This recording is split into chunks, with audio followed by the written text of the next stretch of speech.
call, who is speaking first? Ayanda second.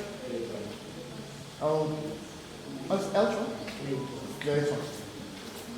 Third.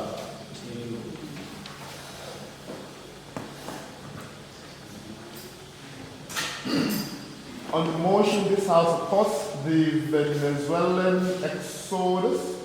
We invite the first speaker of proposition to open the debate.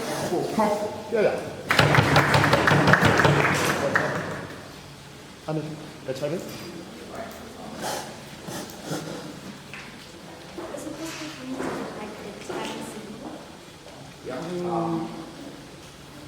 So it will first read my 1 minute and then kind of predicted time, and then 6 minutes, beginning of predicted time. Sorry, 7 minutes, beginning of predicted time, then 8 minutes, and then 8 minutes, 15 seconds.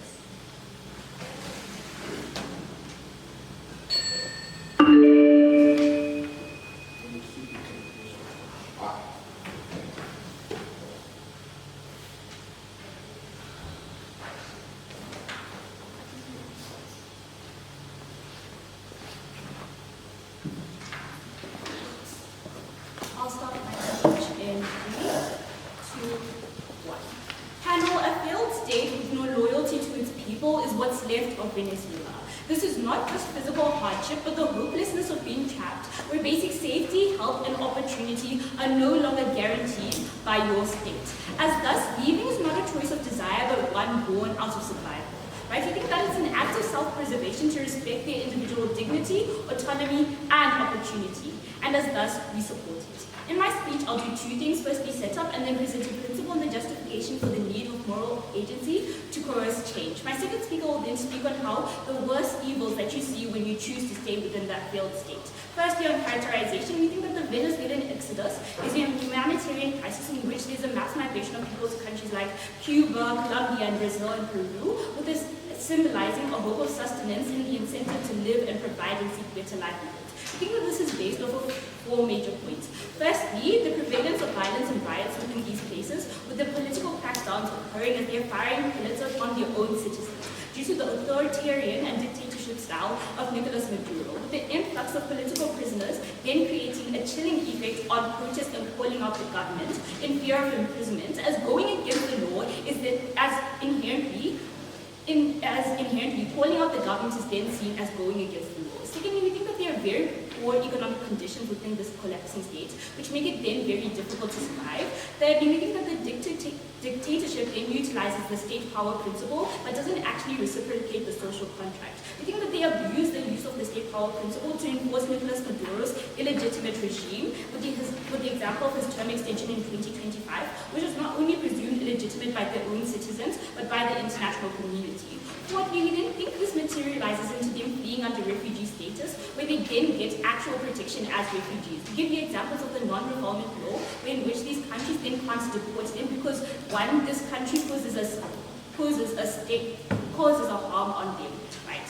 Now on to what we think the criteria for support then looks like. We think it looks like 3 things. Firstly, improving the standards of living for these citizens. 2 is an alignment with the basic human rights of individuals and prompts utilitarianism maximizing interests. And thirdly is a legitimate and empowering response to a state's collapse. We think that the burden for us as proposition is to prove how the Venezuelan exodus is better for the citizens. We think that opposition must then also prove why staying under an oppressive regime is better than leaving for survival. We think that the problem with the status quo is the entrenchment of the sorry conditions within Venezuela, right? We think that not only of the people, but the governments, the hospitals, and education, all of which we think are fundamental rights, unexercised under the regime. We think that the root of the problem then comes from the absence of moral agency and the inability for locals to actually capacitate that change, which leads me to my argument on the contingency of moral agency to these people's survival. Right? So I think that the exodus enables Venezuelans to return to moral agency, as the conditions in Venezuela strip people of that agency and is naturally limiting in decision making, with economic conditions also severely restricting not only choice but autonomy. I think this is warranted based off of 3 structural reasons, right? Panel, we think that when your survival is at stake, that necessity supersedes comfort. We think when you move out of that restrictive environment of political repression and starvation, you then actually enable your survival. This is evident as in the hierarchy of needs. There is always the need to the sanctity of life, with other rights then being subsidiary to life. We think that any choice must then also serve this ideal. However, with very little proof that the state will actually get any better, we think that it is better for us to ensure we can capacitate our survival and hope over despair, which we think is a necessity. And moving into areas like the United States of America and Colombia facilitates that better, as they have better working governments with democracy, which provides two things that Venezuela can't. Firstly, a functioning democracy whose interests are vested in the value frameworks of the people. Given these are democratic governments, for example, like the USA, in order to remain legitimate, they require popular sentiment with the people in the form of majoritarianism. As thus, it enables them to actually create that political opportunity window to rally for their change and to change from the high humanitarian pressures and large international media attention. I'll take it. Do you think that there are better living conditions for migration? Yes, I think there are better living conditions because Venezuela in and of itself is a repressive system which disenables them to actually self-actualize and pursue better economic conditions because there are multiple people, millions living under starvation and are unable to actually access basic human rights. Right? Secondly, we tell you that the survival and maximization of opting within these democratic states, right? By appeasing the people and by upholding their end of the social contract, by creating policies representative of social norms and preferences within that state. And given there's an influx of immigration into those states, we think that those social norms are likely to reflect policies that are going to better the liberties and protection of those people. Right. Now on to my second structural reason. However, in non-democratic states like Venezuela, their moral agency is incapacitated due to the inherent nature of legitimacy on political repression. We tell you, whenever this majority inherently stay in power, his illegitimate power, he inherently needs the support of the centralized oligarchies that are present, right? Which then inherently give them military support and wealth. Right? Whilst siphoning off the country's wealth for themselves, we think that they use political suppression then to actually cement their control. The examples of Operation Lockdown implemented after his presidency campaign, which involved the arrest of protesters under the broadly defined laws of terrorism, right? With oligarchies then backing him with arms and wealth and approval in exchange for influence and policy and siphoning the country's wealth for themselves as stated before. We think of us a sorry state of economic disparity where millions live hungry, whereas their neighbors actually live in luxury, inherently shows the unresolved bread and butter issues within these states. Where we have a state of people suffering in silence, in fear of death, with the inability to make choices that best benefit them as they are back to the Thirdly, we tell you that given Venezuela has incapacitated internal revolt within their country under the state power principle, we didn't think that the magnitude of the exodus is likely to create international pressure on countries like the USA and international organizations like the United Nations to actually mobilize that change. We give you examples of like sanctioning the oil that they used to fund Nicolas Maduro's regime, as well as freezing these overseas accounts of these oligarchies which fund him. Right? I think that this is exclusively done by garnering political and social traction to create such mobilization for that external pressure, which is only achievable by this mass movement of the Venezuelan exodus. We think that inevitably despair only exists by staying in that country on side opposition. However, hope and survival is contingent in fleeing for revival. Thus, we see the justifiability in terms of based on two reasons. Firstly, the lottery of births. These people did not consent to actually living under the harm of this regime. However, moreover, the overrule of majoritarianism and public choice theory, as these oligarchies now dictate the states running with profit as their main interest and not the actual social welfare of these citizens. Secondly, they inherently break the social contract, as not only are these people's liberties being taken away without their safety in return, but it is then entrusted to people, non-elected parties, the oligarchies. And we think that if a government has failed, then its people principally deserve an opt-out of that harm. We think that taking control and charge of your life and reclaiming that power is something people should do and be given regardless of the state. We didn't think that the impact, thus, is we believe that the key to survival is liberation, which we get on our side based off of three impacts of scale, right? Firstly, we tell you on magnitude. We think in terms of fulfilling the criterion for support by improving the standards of living through the full manifestation of moral agency, and given the states they free to give them better liberties and freedom to fully self-actualize and mobilize. Secondly, on scale, given the exoduses in mass numbers, it creates humanitarian pressures on governments like the USA and international organization on the same footing as this Venezuelan government to actually act, willing change faster. Thirdly, on probability, even if we are charitable to opposition, we think that the attempt in and of itself is powerful, as not trying worsens the outcome or at least maintains it. We think that the delta then is, even if survival is compromised on both sides, on ours an exclusive propensity to that survival as they escape the regime's reach. And with that, I've never been prouder of this. Thank you. Thank you so much.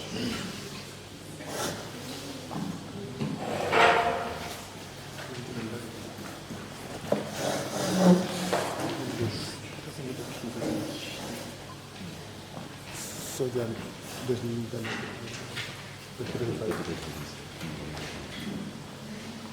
just give me a second.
Sorry about that. The House then first close to the speech. We invite us off to in the case of opposition. Okay, so begin my speech in 3, 2, 1. So panel, for the past 14 years, people have been leaving Venezuela at unprecedented rates because of the internal damages that have been done to the state in and of itself. But this is the problem that both teams within this debate concede to. But what we think is that proposition forgot to answer the golden question that's meant to be answered on their side. Does this exodus actively solve the pre-existent problems within Venezuela in and of itself? So what do we think this debate is about? We think that this debate is about whether the Venezuelan exodus is a justified or efficient mechanism of then catering for both the state, which is Venezuela, and also the Venezuelans in and of themselves, right? But what does the supporting actively look like from the opposition point of view? You think that this actively looks like encouraging these people to leave? To say, if you see a Venezuelan in the Venezuelan country in and of itself, you encourage them to leave because you tell them, no, it's greener on the other side. But also, two, it looks like then incentivizing the emigration of people. That looks like subsidizing the emigration and offering basic needs for survival in the receiving nations, but only for a short period of time.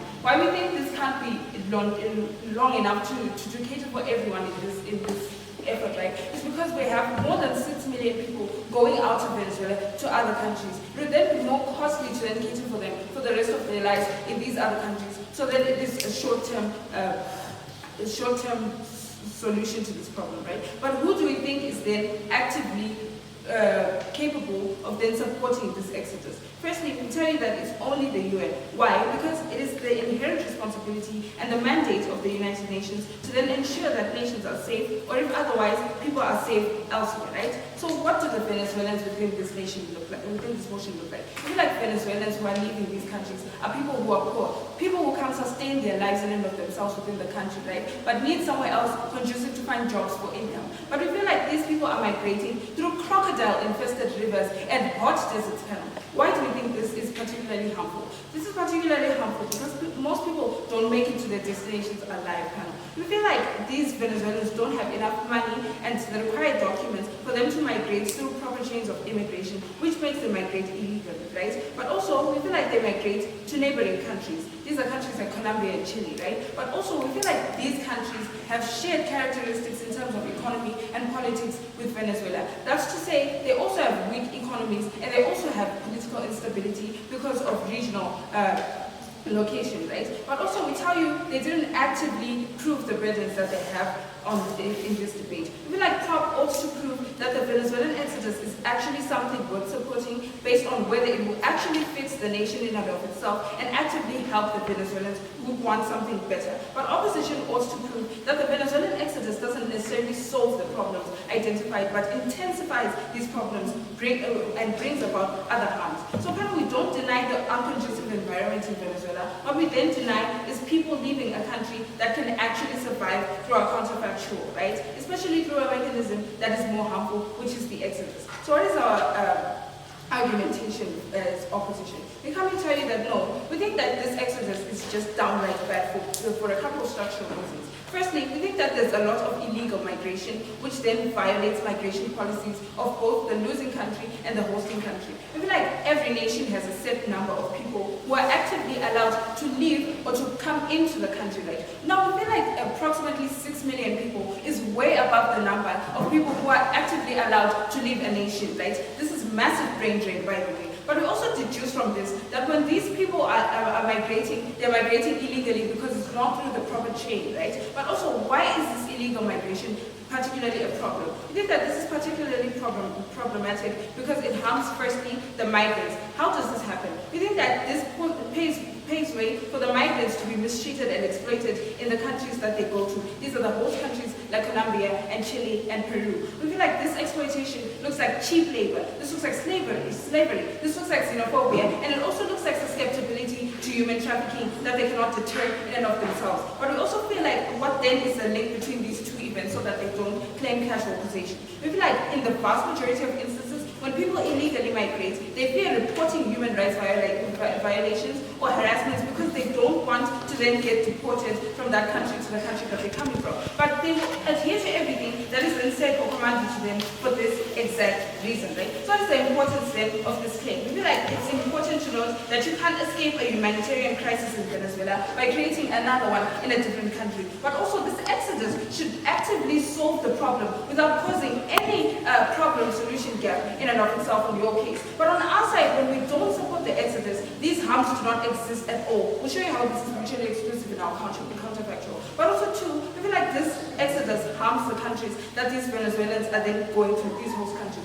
But how does this happen? We think that when 6 million people actively leave Venezuela, then an estimated 100,000 are going to go to Colombia, the rest go to Peru, Chile, and Brazil, also in huge numbers, right? But what does this then do? Firstly, we tell you that this leads to a strain in the resources in these host countries, right? And weaker economies arise, right? As they now have to cater for the extra people with the minimum that they have, as we concede to the fact that these are also developing nations. But also too, we tell you that this increases the rate of crime in the host countries as the Venezuelans are desperate to get money through anyway. We give you an example of Brazil. We feel like this is a very notorious country for drug dealership. When these people then go to Brazil, the fastest paying job is then drug dealership. So they opt into that particular idea, which increases the crime within Brazil in and of itself, and disregards the laws and disrespects the laws within Brazil. But what is the importance then of this claim? We feel like it's very hypocritical to then inflict damage on other nations deliberately for the benefit of your own, right? You don't value these acts on opposition, which is why we think that this exodus is not worth being supported. In our second speech, we'll touch on the other harms that coexist with the Venezuelan exodus and more on what will make our counterfactual work. But what then is our counterfactual? We tell you that no, we're not actively supporting this Venezuelan exodus. What are we then doing to cater for the state in and of itself and the Venezuelans who are then leaving to make this environment more conducive? We're telling you that we're using the solution of interventions panel. So what are the 6 criteria for interventions to then be made, right? Firstly, we tell you there needs to be a just cause. What does this just cause look like? It looks like a humanitarian crisis or a mass genocide within the country in and of itself. But secondly, we tell you the second criteria is the right intention from the country that is then to intervene in this country, right? But also 3, we tell you that it has to be the last resort. The first resort can be something like sanctions, which by the way is not working in Venezuela. But also 2, it can be diplomacy, which does not work in an authoritarian government. But we tell you also that there needs to be an authorized power to then do these interventions, which is in this case the United Nations, but it can also work with regional blocs and the International Monetary Fund for economic stability. But also 5, we tell you there needs to be proportion in the needs of this intervention, but also in the severity of this humanitarian crisis in and of itself. But the last criterion here is that there needs to be a criterion of reasonable prospect. That is to say, you only do an intervention when it is likely to then succeed or is then likely to stop what is going on in the country. So here we tell you that this intervention is likely to work because we think that the people ruling in authoritarian governments, right? For example, Nicolas Maduro, right? They don't step out of power because they're afraid of the consequences of their wrongdoings. What makes them then step out of power is a promise that they won't face the consequences of their actions that they happened to have done during their rule, right? We think that this immunity looks like exiling them or granting them the opportunity to move away from the public that holds a grudge with this particular government. But what does this intervention look like or do at the end of the day now? I feel like an authorized power, which we said is the United Nations, steps in to work hand in hand with the Venezuelan civilians to essentially remove or to neutralize the corrupt and authoritarian governor, which is in fact the main cause of this Venezuelan exodus, right? This then inadvertently removes the whole reason for the exodus as a whole and makes the environment more conducive, right? So a bit of engagement on what we get from proposition. They come and tell you, no, they value dignity of people, autonomy, and safety, which is the wall of ages. But we tell you, no, we get this better, or we achieve this better through interventions. How? Because the state in and of itself is going to be revived. And when the state is then revived, people don't then have the need to escape from the state to go to states that they feel are better, right? But also they tell you that there are better living conditions elsewhere, right? But they don't actually mechanize or tell us how these better living conditions look. What they do tell you though is the problem with there are problems within Venezuela, of which we can see to that, but they need to show us then how these other environments are more conducive. If you're trying to be listening to this code to be informed by your own country, what's the way for these so-called interventions? We're telling you that these interventions are things that are the last resort. These interventions did not happen in the last 14 years because we were trying to look for other mechanisms which would be less gory. We feel like this marginalization and suppression will not exist anymore because the United Nations has been noting what is happening within the country in and of itself. That I'm very more proud to propose.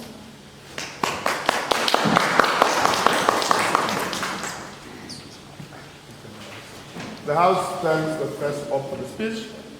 We invite the second probe to put in the case of property. I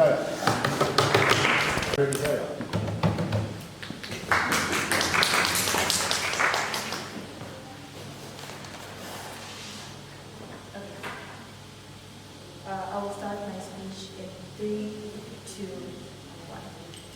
Panel, what we get from my first speaker, what I'm going to say in second, and what is going to come from my third is that nothing changes if nothing changes. The exodus is not just a random movement, it is a rational response to state-engineered collapse. You can't expect to stay in the same position in deteriorating conditions which get even worse and expect it to get better. You can't leave millions of people stranded with a corrupt system and expect them to make something out of nothing, right? This is a world that opposition is pushing for. This is a world that opposition is pressing for, right? When we let the Venezuelans stranded and we leave them at the shackles of Nicolas Maduro. But why let people suffer when they only need to do one thing, which is to be proud to propose? In my speech, I'll do three things, right? One, I'll rebuild and reconstruct what already comes from my first speaker and what she has already told me. And two, I'll clash with the case that we get from opposition. And three, and I'll bring a substantive analysis which demonstrates why staying in Venezuela entrenches authoritarianism and deepens the humanitarian crisis, right? So what do we get from first speaker inside opposition, right? She comes up here and she tells us that people should stay and rebuild, not flee hoping that Venezuelans will get better. That we should leave these people in the country so that they're able to build their own economy, right? These problems are already things that pre-existed from a long time ago. We tell you that people have already been protesting against the injustices that they've been facing, right? They went against the government in 2014, in 2015, and even in 2019. And each time that they went against what they're facing, right? They're met with they're met with police killings, they're met with oppression, and this is something that we don't feel like is something that's very beneficial on their side, right? They now live under fear of speaking up. They live under fear of them not being able to tell people that this is what we're struggling with, because they fear the chances of them being killed. Right? Opposition's idea on them needing to stay is because they need to build the economy is not important to this case. The Venezuelans have already tried their best to try and alleviate their situations on their own, but each time that they're shut down by the government and by the military, the only solution which they have is to leave, which I'll give off reasoning as to why it is justified in my speech, right? On to my first argument. When we tell you that when people stay in Venezuela, they're subjected to even worse problems, right? When citizens remain trapped in Venezuela, they unintentionally provide authoritarian regimes with legitimacy, right?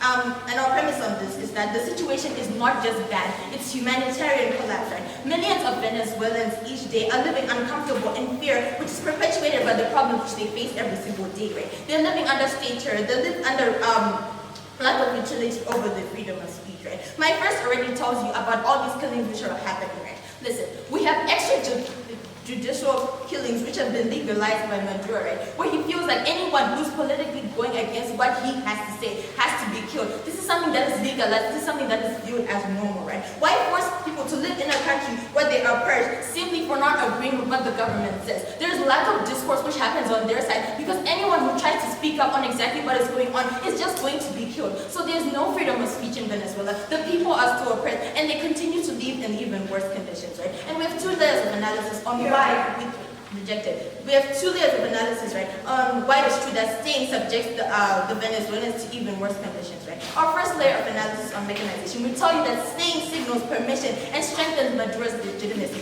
My first speaker already told you about the sham elections, which equate to the fake consent that is being given to Nicolas Maduro, right? When CNE released and announced that Maduro won 82.6% of votes, public audits were not even released. We have no proof as to exactly how he even got to this position, right? This solidifies that these elections were rigged and further reveals the corruption withheld within these political parties, right? If these elections do not reflect the truth, this left Venezuela in the hands of the dictator who did not even secure their position through fair trial. They went through backroom deals for them to be able to secure the position, right? And they can always, and then because of this, they now just use the argument that no, you put me in power, therefore I have the right to rule over Venezuela. But we don't see exactly how these people were even, how Maduro even got into this position, right? And two, that this fear, it silences dissent, right? So the use of terror to silence the people makes it even harder for anyone to speak up. The remaining civilians become part of the propaganda machine because, as I said, they can just say if they hated it, they would speak up. But how can people speak up if they know that every time that they speak up, they're just going to get purged for it? They're just going to end up missing for it, right? We tell you, my first speaker comes up here and she tells you about the lottery of birth, right?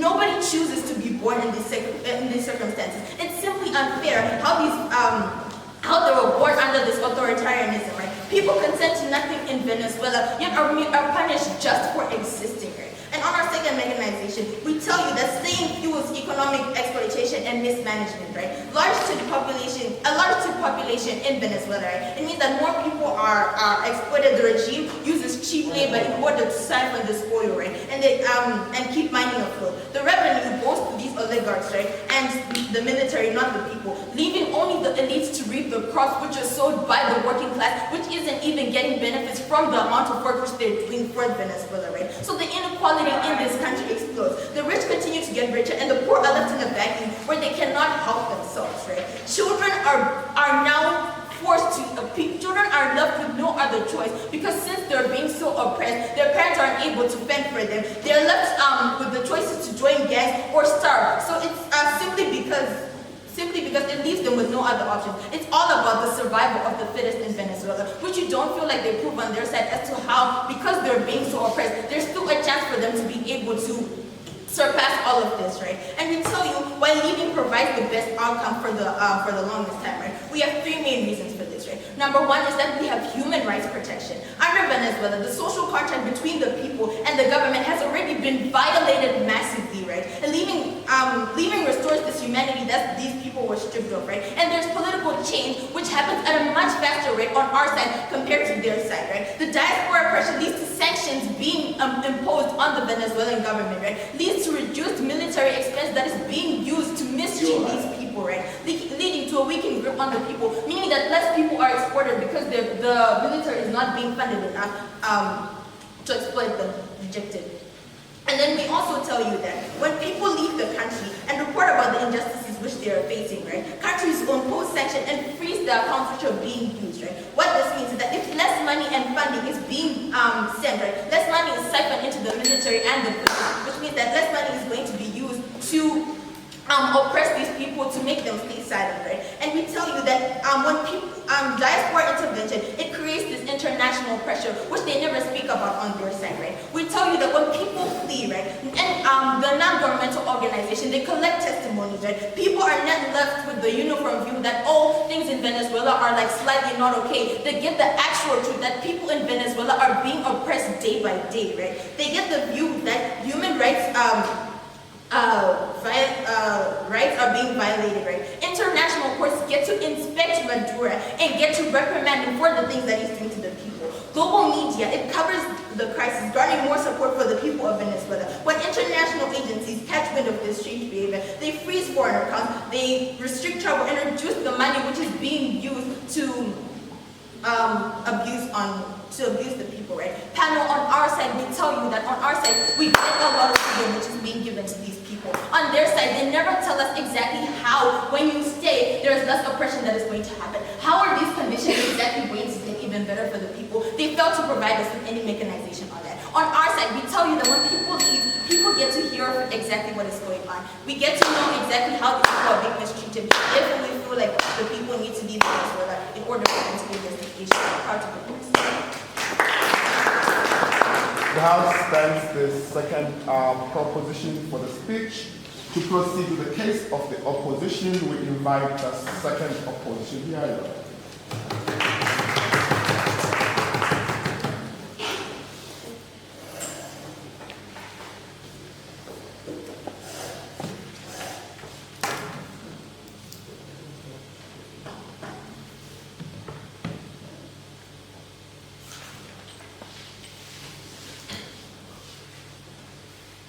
I'll begin my speech with my next word. Now, panel, the Venezuelan exodus is a symptom of a deeper malaise, right? One that can't be addressed by merely opening our borders and providing aid. We must consider the long-term implications of our actions and prioritize regional stability, national sovereignty, and the well-being of the Venezuelan people. The exodus is a result of decades of corruption, economic mismanagement, and authoritarian regimes. Right? By supporting it, we risk perpetuating a cycle of dependency and instability rather than pushing for meaningful reform and reconciliation. We must recognize that the issue in Venezuela is but a challenge. We think that it's not only a humanitarian challenge, but it undermines the very fabric of international order. What then do we give you on our context different panel? We tell you that our opposition to the motion is not a rejection of the Venezuelan people, right? But a call to the action. We urge the international community to work towards a comprehensive solution that addresses the root causes of the crisis, supports democratic institutions, and promotes economic development. Only then can you assure a brighter future for Venezuelans in the region. We prioritize prudence, responsibility, and long-term interests of the Venezuelan people. I urge you to join us in proposition. Now, let's go on to give you, in terms of rebuttal. So, firstly, on a defensive spectrum, we check that one, there are problems existed in Venezuela, and from first speech, we do adhere and concede to the fact that there are problems in Venezuela, right? And we don't actually deny these problems, right? But what we want is to cater for all stakeholders involved, which is one, the state of Venezuela itself, Two, the Venezuelan people, and three, the people that the countries that these Venezuelans are going to, right? Then what do we get from side proposition? Right? So, side proposition comes with this idea of how they want these Venezuelan people to go and get help in other states. Right? They give an example of the United States of America, a nation that recently removed the protected status on all Venezuelan citizens. Right? We think that leaves them vulnerable and as much. Now let me give you an analogy pattern. We think that from a biblical spectrum, when the children of Israel lived in Egypt, right, we think that they were subjected to slavery and they were enslaved, right? And we think that led to an exodus when they left Egypt. And we think that that's something that's more likely to happen on their side, but we feel like it's going to actually incur and bring another uprising to an exodus in the first place, and that's something that we want to deny in this debate. Now, what then do we go on to give you on what they tell you? They tell you that the Venezuelan people have tried process in the field. And we continuously tell you that we concede to these problems, but what we want from them is how then does this exodus solve the problem pre-existing in Venezuela and how their exodus caters for all problems involved. They don't engage on that panel. They simply tell us that no, Venezuela has problems, and Venezuelans should leave. Should the father leave his family simply because he's economically unstable? We feel like he has to do the best in the best interest. They tell us that no, they tell us that we want people to stay in Venezuela. We tell you that we want intervention. And what then does this intervention look like? We tell that we want intervention on a last resort. We tell that for the past 11 years, since 2014 to 2025, a lot of methods have been tried to actually cater for these Venezuelan people, right? But they fail. And we tell that we want to accept this intervention because it's a last resort. And what do we get? Yes, accept it. If the crisis has been ongoing for 14 years and the UN, why do they not do these interventions faster, given the UN also doesn't have the military capacity and relies on the goodwill of member states? Because the exodus was not its point tipping stage, we feel like now it's more just for us to have this intervention because more and more Venezuelans are living their state. That's not the justice to your point of information. Now going on to our substantive matter, let's talk about the whole issue on statehood. So, we think that the framing of this argument is that we think that every person living has statehood, meaning to say they have an inborn identity for the nation they are born in. We think that statehood must never be abandoned, destroyed, or forged for any reason. What then becomes our assertion? We think that the moment people continue to live in Venezuela, statehood is lost. Now, what's the truth of this matter? We think that the moment people continue to live, statehood itself will die because of one, there will be dilution. But we feel like when these people enter into these other nations, they are obviously going to be diluted and their culture is going to be lost on a context. What we then tell you on secondly, we think that their identity is lost in the whole spectrum. Now, we'll give you an example of how the black Americans in America are actually living right now. We think that they are an identity crisis. They've lost their identity simply because they're living in America and they're taken from their states. So we think that this is the same thing that's going to happen to these people who are actually pre-existent in this debate. What do we go on to give you on a third spectrum? We think that when the state collapses, the whole essence of Venezuela is actually lost, and that equates to statehood lost and failure. We think that that's something we don't want in this debate. And fourthly, we think that the increase of oppression actually undermines these people. So what then do we do? We go for an intervention, not necessarily a military intervention, but we told you from first speech, we started out this intervention is going to work. We're simply going to provide immunity to the Madera regime. And we think that in the vast majority of instances, the people who are remaining in Venezuela are the rich people who actually have a connection to this regime. And in the vast majority of instances, those who are living are poor people. People who don't even have a background story to what their future holds. And we think that that's something we have to take into consideration. What then becomes the importance of our argument? We think that the state will give you identity and belonging, which is something that everyone needs. But we feel like on a moral spectrum, every person ought to keep their identity regardless of what happens to them. I feel like me being Zimbabwean, even if I go to America, I still deserve to be Zimbabwean. And we think that that's something they can cater for on their side. Now, secondly, we think that identity is best achieved on our side. Because why? We think that statehood is mutually exclusive to our side because they don't cater for that. They want people to abandon the state. They simply think that living in the state is going to solve every problem pre-existing in Venezuela. Which we don't concede to at the end of the day. Then the impact of this argument, we think that one, people retain their identity, right? Because they love their state and an intervention is okay. Secondly, we think that we avoid long-term or permanent racism that will exist in this, like what's happening in America right now, where the blacks are racially segregated because of who they are, being black. We think that thirdly, we also keep the state alive in promoting this intervention. We feel like we're actually catering for the betterment of Venezuela itself. So how many stakeholders do you cater for?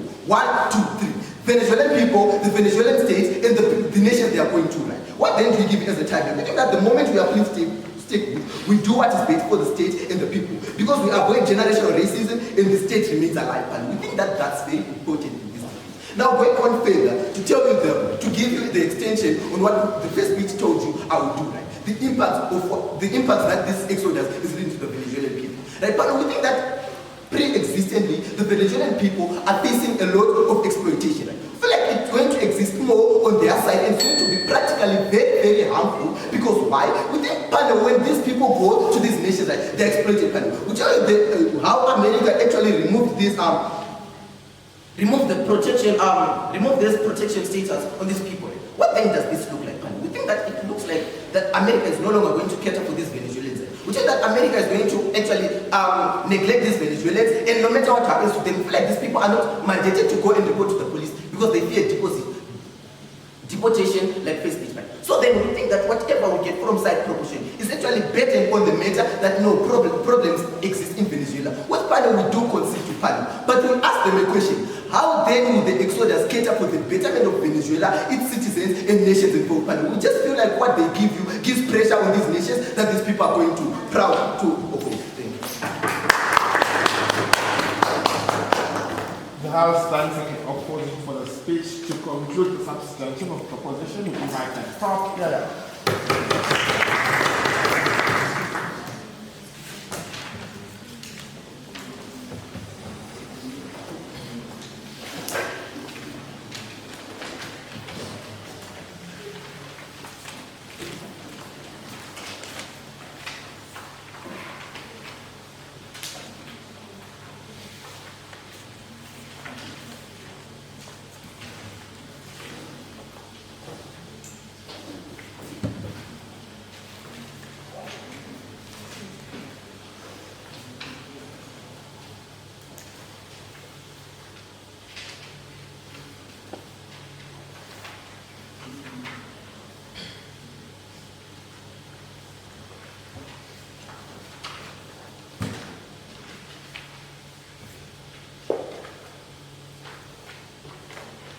Panel, I'll begin my speech in 3, 2, 1.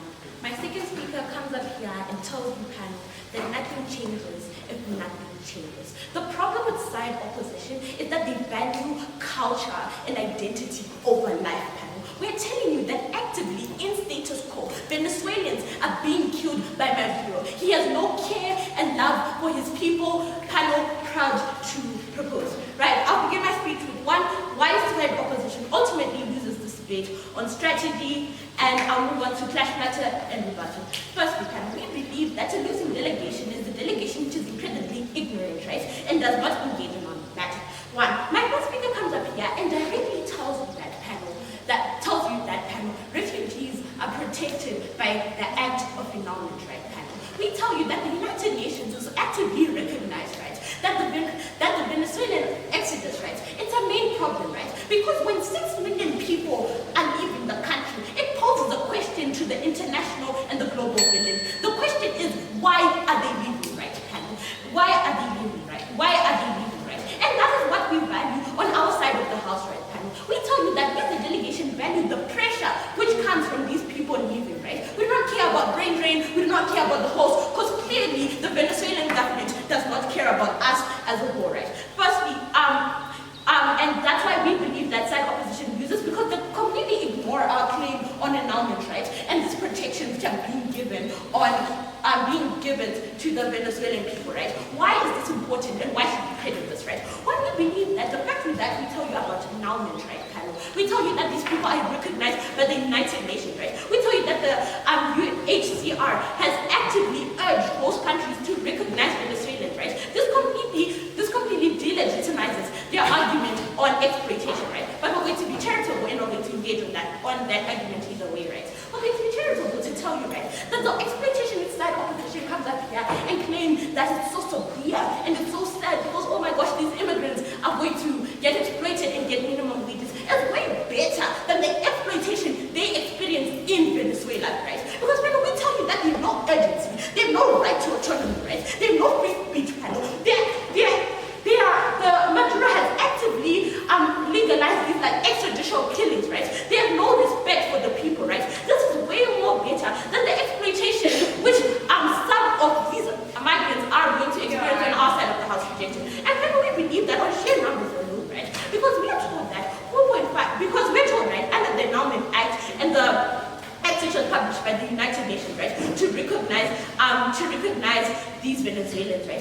fact that refugees are still people, right? And they still have rights regardless of where they are, right? We believe that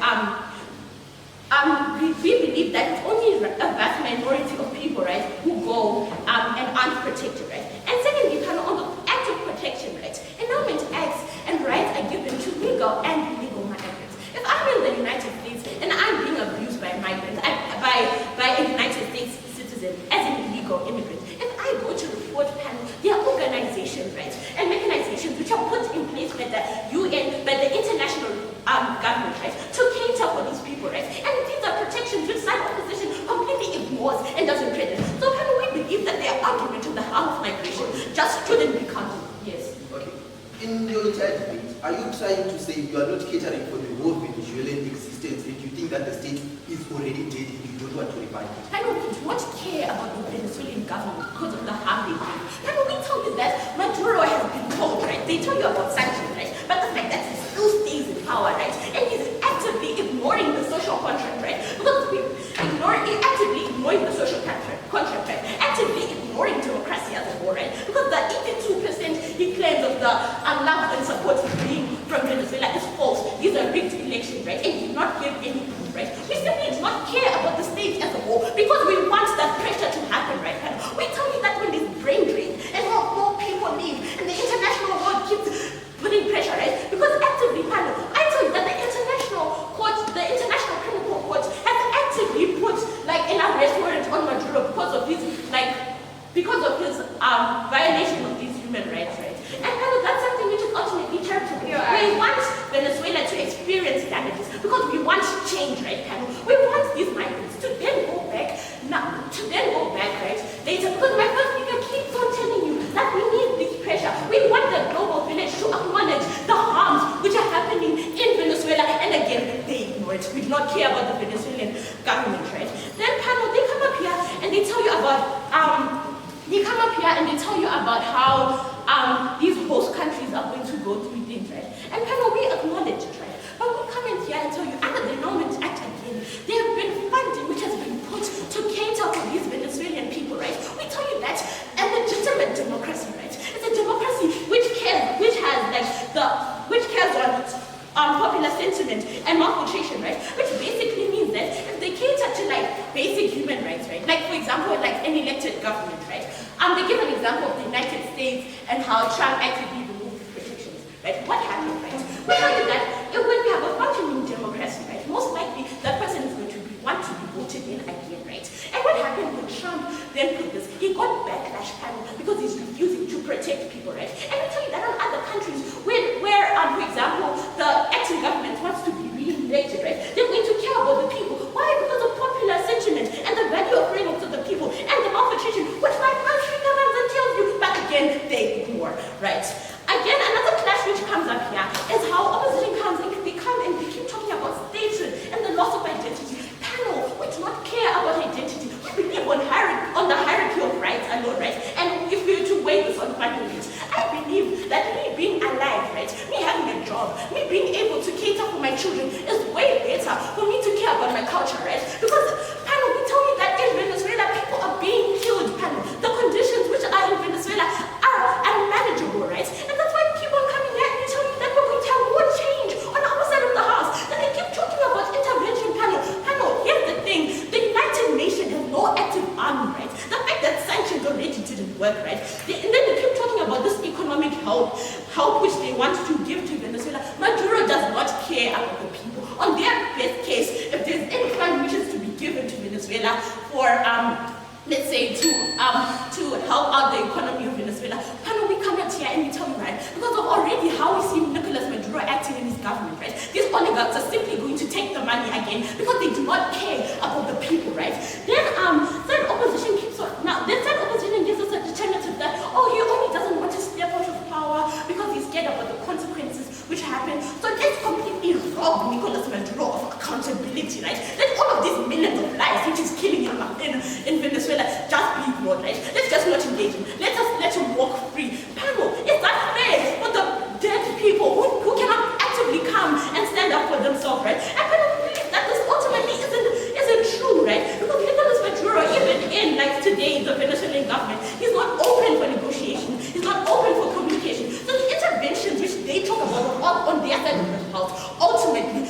work. Now on Wayne panel, what does side opposition's best case scenario look like? Side opposition's best case, thank you, I've never been more proud to oppose.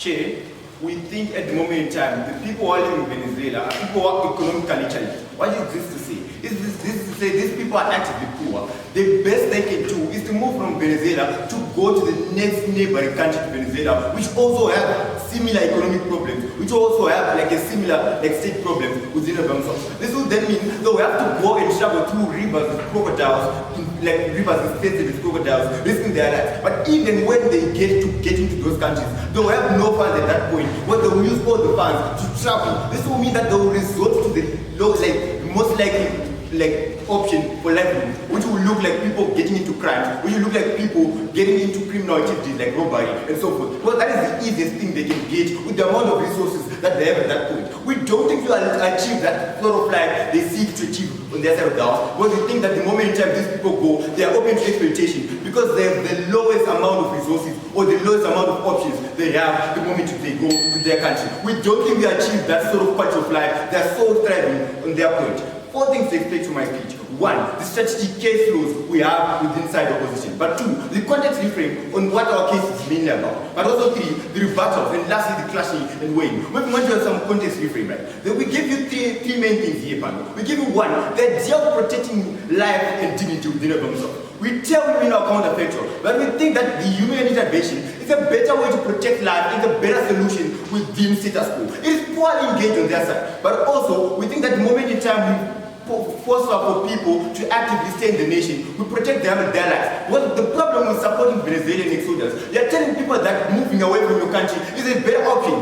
Therefore, at the end of the day, they go and get exploited in the nearest countries to Venezuela. But I tell you, there's no possibility that someone could go from Venezuela to USA because of the low economic fund. It is very unlikely for someone to move such a further distance to a country with better living conditions. Because we think these people are already poor in status quo. That's the main reason they want to run away from Venezuela. But also we give them this idea of statehood within themselves. We think it's particularly important for one to value their state. We think at the end of the day, I try to tell you that I care about you, but I say I don't care about where you come from.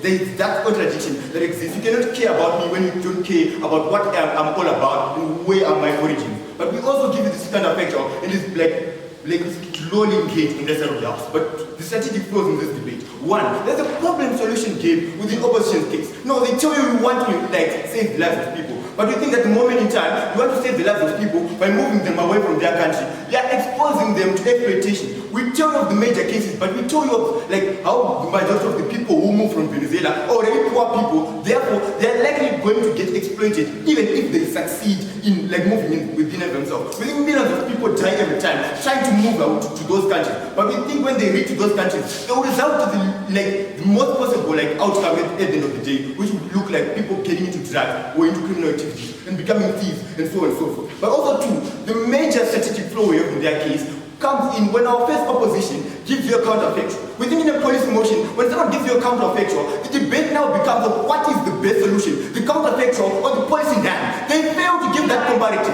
We engage on their policy within the debate, but they don't clearly engage on our counterfactual within themselves. This is not particularly judgmental because they grant a defensive case where they keep on telling you of the problems in Venezuela. We consider the problems in Venezuela. What they needed to do was to tell us why our counterfactual is something that is not better than what they're producing on their side of the house. And this becomes a little detrimental to their case. But also, I'll take a few out before I go on. Yes, mechanized temporary hardships might be important to face in these host countries. It's better than watching their child starve to death or them getting killed by Nicolas Maduro and his oligarchs.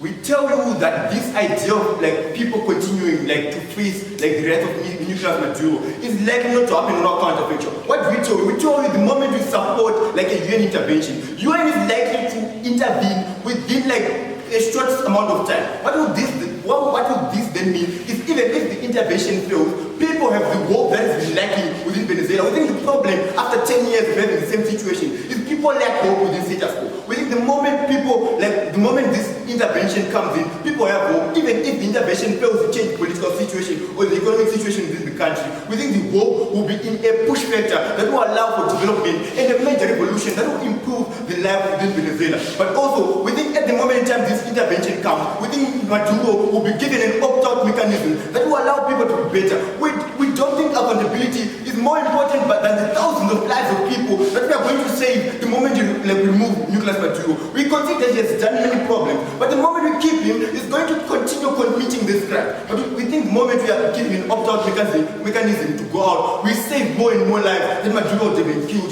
if he would have remained within the space. Moving on to the battles. One, they tell you that this idea of moving on 3 bases. They get you this. They base this on one, the idea of the better livelihood that they will get in their country. And they'll tell you this idea of the better working government. We don't think those countries that these poor people will go to are better working governments. Why? Because we think within the Venezuelan region, the countries surrounding Venezuela are poorer than themselves. When you tell me why these poor people can only afford to move such a short distance only to run away from this case. Therefore, we don't think that's the better likelihood of living the moment you move to Venezuela. But also, they tell you this idea of the poor, we tell you this idea of the poor economic individual, or the pure scenario of the people who want to move. We don't think rich people want to move away from Venezuela. We only think that the moment you are rich in Venezuela, you face smaller problems within the end of themselves. Because you are part of the problem themselves, you're manipulating the space, you're using space to get resources. But I think these poor people we are trying to cater for, the poor people that are trying to save their lives, are not catered for. The moment in time you tell them to swim through a crocodile-infested river and try to get a livelihood. We think they give you this idea of how countries have policies to protect these immigrants even when they're illegal. But we don't think that what actively takes place. We think if a country is poorly economic developed, we think if the moment in time you move to a country that is poorly economic developed, we don't think there are those structures that are there to protect immigrants. We think that in the vast majority of instances, these illegal immigrants won't have the guts to even go and report because they fear the idea of deportation. They fear going back home. And we think this is something that is particularly important. We think people then manipulate these people because they know that they will fear anything, they will fear going to report the problem that exists. I will take it. How is the UN likely to intervene if the Venezuelan freedom of speech is stripped from them? We tell you the UN is likely to intervene because the situation has reached a turning point. We tell you that for 10 years the same situation has been occurring in the status quo. This then leads to we tell you that this situation has reached a tipping point where everyone is actually talking about it. We think we are actually talking about it right now because the situation has intensified. It's sort of the sort of level that it gets this national attention within themselves, and this will allow the UN to intervene. But 3 clashes this debate. Let's have better living conditions. We think we win on this class because it's on our side of the house when we cater for the better livelihood of people. We tell you for many reasons why the moment in time people live in Venezuela, they won't get a better living condition. But also, we tell the idea of the likelihood of success of the country. We don't think UN will have a larger incentive to intervene when Venezuela is left with a very small amount of people. We think what pushes UN is the number of people who are suffering. So if a lot of people are suffering in Venezuela, the UN are likely to continue to intervene faster than when we have a smaller people remaining in Venezuela. The problem is mass immigration. It disincentivizes the UN from actively trying to join and solve the problem that is existing within Venezuela. Super proud to go. The House thanks the third opposition for the speech. This marks the end of substantive speeches. To close the case of the opposition, we invite the outline.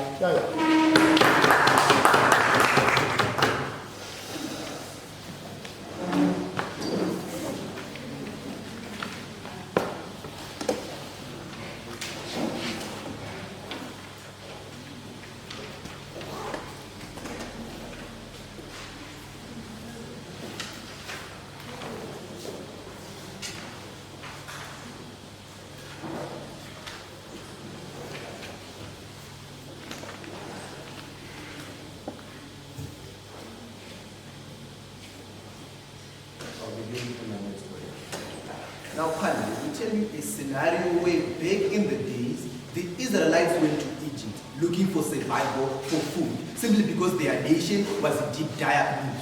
We tell you how then this led to their enslavement, where they suffered and were bruised. And we tell you how it also led to them leaving that very same place that they saw as sanctity, or that they saw as protecting them, to go back to where they came from. So we think that that problem, we tell you in our speeches, that problem will automatically or inherently happen on side proposition. But let's engage with why we win in this debate. Firstly, for our context and framework, in the whole of side opposition's ideology and in whole of side opposition's case, we tell you that, no panel, we think that we cater for three stakeholders in this debate. We tell you, one, the Venezuelans themselves, two, the state of Venezuela, and three, the nations these people are going to. And then what side proportion brings to the table is where they only cater for the Venezuelan citizens themselves. And then they tell you that we don't care about Venezuela, but it's the nation that these people come from in the first place. So how are you willing to buy into their idea? Now that's something we don't think is very useful. Now let's go on to our strategic case attack panel. We think that on side proportion exists a lot of problems. The first problem being inherently on failing to engage with the problems pre-existing in Venezuela. They tell us that the issue of problems existed in Venezuela, but they don't tell us how they are willing to solve these problems. What they tell us is, no, we don't care about Venezuela, but we think that if someone is patriotic to their nation, they obviously love their nation. They don't have the incentive of saying, no, because the leader is bad, I don't like my nation. We think that they are willing to change the nation, and they can do so through sending means. We think that when they tell you that they want to move, we tell you we want an intervention. Right? What then comes to the table is the idea of intervention versus the idea of movement. Right? And also leads to our main class. We think that the idea of intervention is basically ranks above their whole idea of movement, because why? It caters for the whole primary and radical problems that are within Venezuela, and we win on that. Why? Because we think that, because on side opposition, we give you three basic things. Firstly, the need for intervention. Secondly, because it's a last resort. And thirdly, because we also want the Venezuelan state to thrive, so that many nations are not pre-existently having a lot to pay or having a burden to carry these Venezuelan people. What then we give you on our class-based analysis panel? We tell you about our statehood versus autonomy. They tell you people have freedom panel, and yes panel, we told you that we adhere to the autonomy of people, but we think that statehood is likely more going to be lost on their side, and then they concede to that. They tell you they think about identity panel, and you expect us to buy into their case. Now panel, we think that identity is something that's pre-existently human and something that everyone needs for survival. We think that what makes you human and what makes you Zimbabwean is your identity. And the moment you lose that, you lose yourself at the end of the day. We think that identity is something intrinsic panel and something that we actually value on our side. And we think that we achieve it better than theirs. And we think the whole idea of statehood and autonomy, we think statehood ranks above autonomy in terms of the impact it provides. Thirdly, they talk of suppression, and then we talk of the harms of the Venezuelans. Right? They tell you that, no, we think that the Venezuelans, if they stay in Venezuela, they are going to be suppressed panel. But in that speech, we tell you that panel, we think that a temporary problem, whilst we are waiting for the intervention, is most likely what we want, other than a radical problem that will lead to more problems at the end of the day. The other problem that was on their side was on less engagement. They want to engage on how we want to solve these problems in Venezuela. And they don't even tell us that they reject the whole notion of how we want to solve these problems in Venezuela in the first place. And then we think we deserve to be on this basis. And then fifthly, we think that the person who achieves long-term sustainability is the one who tenders to the state panel, one who wants the Venezuelan state to thrive and the people to live in harmony. And they don't actually give you long-term sustainability panel. They actually don't have sustainability on their side because they ran away from their nation in the first place panel. So which debate are you willing to buy in? The one from opposition or the one from pro? We think you vote for all. Proud to oppose. The House thanks the open line for the speech. To conclude the debate, you invite the topic line.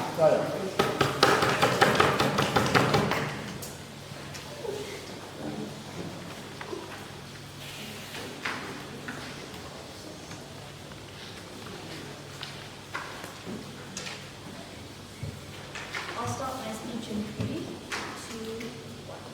Panel, we think if you're going to the extent of having to travel through rivers with crocodiles, we think that shows the inherent extent of the harm that exists on opposition's case. And they try to mitigate this. While trying to mitigate this, they inherently expose themselves in strategic flaws in their case. Firstly, on the case and the whole inherent path to victory that they try to run down the case, right? They firstly talk about violence and exploitation in their first speech and say how inherently we agree to this harm existing in our world, but we think that our counter model of the UN intervention exists, right? Then the second speaker comes up here and talks about nationalism, even if it means that you're going to have to die and starve for your nation, which is inherently harming you. And then the third speaker then comes up here and contradicts what's been run down the whole case about there being no need for accountability. We think they inherently knife themselves in third, and we think that the idea of their whole counter model of the UN intervention and having some form of accountability to create this internal change inherently then doesn't stand and isn't justified. They then also talk about how the whole way that they're going to create this counter model of how they have the tipping point because of the migration. We think that they try to co-opt the benefits on our side when you talk about the international humanitarian pressures that we get on this whole supporting of the Venezuelan exodus, right? And we think that they heavily rely on our cases mechanisms on how we're going to create international humanitarian pressure on these governments to actually contribute towards the cause of creating external pressure on Nicolas Maduro and seizing his assets, right? We think that they, in a value judgment motion, they inherently try to paint, they mischaracterize the people who they're trying to protect, the people who are suffering as the villains in this case. We think that we win the two main clashes on who is better for the people. Side opposition comes up here and talks about the interventions under the UN. We think that this is a strategic flaw, one, because they want Nicolas Maduro to step down just because of an intervention. We think that the UN, as we've told you before, has only agenda-based powers and at the most will issue a warning and is unlikely to actually create any change because one, they don't have the military capacity, and we tell you that they rely on the goodwill of these member states. And we think that they're unlikely to get the goodwill of these member states because we've told you time and time again that if there isn't external pressure which we get on our side from humanitarian pressure of the migrants actually coming into these countries and placing a burden on them, they're unlikely then to going to have that pressure. And we think that practically the whole idea of the UN intervention then doesn't stand. On a comparative, we actually think that there's better change on our side because we have that bottom-up change. We have that international media attention, we have that humanitarian pressure, and we secure people's lives first and then try to address the problems within that failed state. Secondly, on the chat on migration rights, they say that they give an extremist and misconstrued perspective of these states as not caring for the people when they actually receive them, because one, they talk about how they have to travel through treacherous passes, and they also talk about how inherently they're going to achieve some form of change because of the tipping point. We think inherently the case in and of itself doesn't make sense. We tell you that they're relying on the goodwill of these states to be able to actually get that change on their model, and even from the comparative, we actually create that safety net for these immigrants, right? We give the examples of the non-refoulement law, where the state has an obligation when they receive these refugees, when they receive these citizens, to actually care for them. They can't just toss them aside and say, okay, you kind of have to go back to your country because we don't have space for you. We also tell you that these countries are democratic states, much more on a comparative scale compared to Venezuela. We think it's unfair to then compare Venezuela and Colombia as somewhat similar. Yes, you may say that even if we take their case that's based on the economic issue, we think that still on the democracy, they actually do care for their people, as we've told you down the line, because of the popular sentiment and the legitimization issue that they run to be able to actually come back into power. And we think that inherently, on our side, there's better safety because their people are actually out of the regime's reach. We secure people's lives because we think that the most important and fundamental thing within the solution is to be able to protect the citizens and people of Venezuela, and we think that create sustainable change on our side.